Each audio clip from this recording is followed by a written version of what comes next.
my opening remarks, I said that there's kind of some easy ways to know it's built up.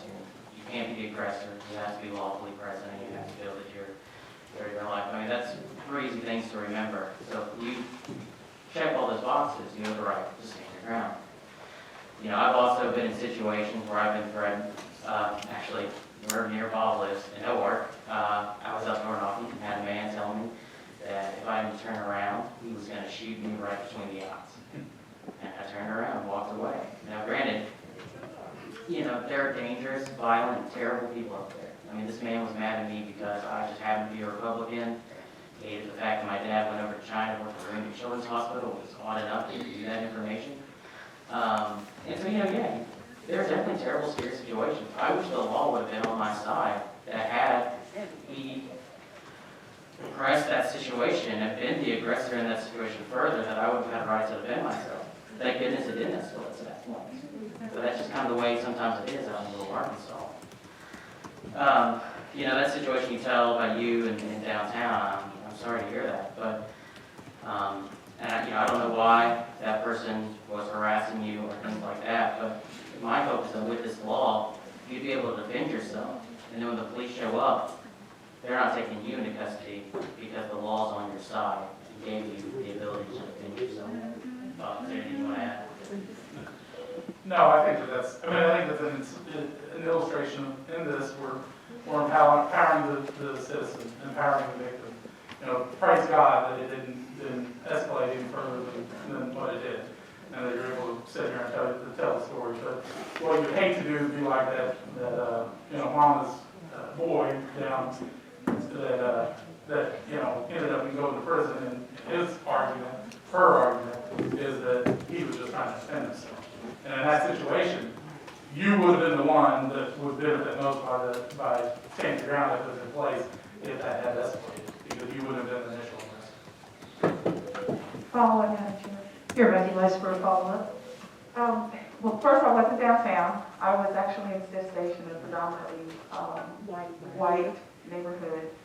And I think that my question, though, really speaks to the fact that there really isn't a way for anyone to address in this bill the confusion that would ensue upon the passage of the Stand Your Ground bill. All people would know is that they can stand their ground without knowing.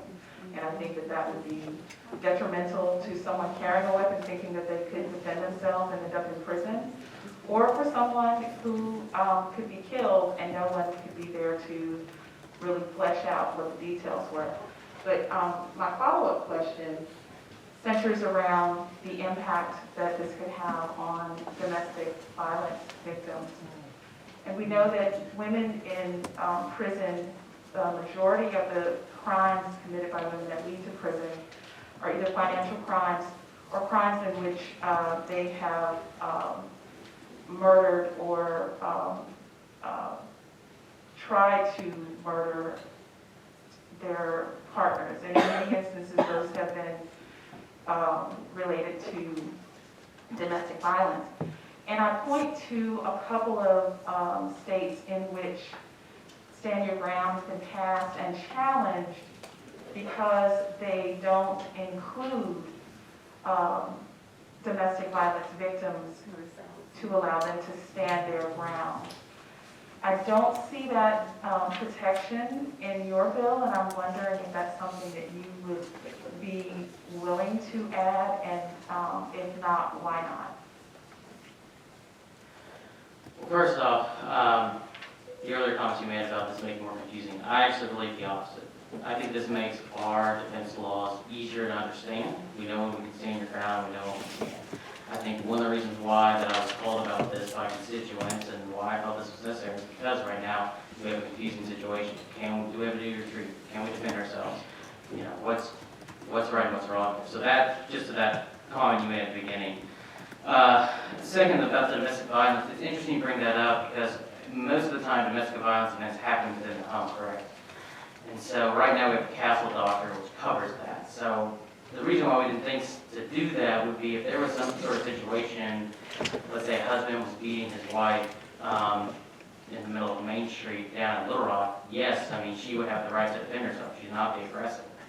And I don't think there needs to be a special caveat, but for what I would imagine is 90 to 80% of the time which you have a domestic abuse situation going on, it's happening inside the home, the castle doctrine already covers. Yeah.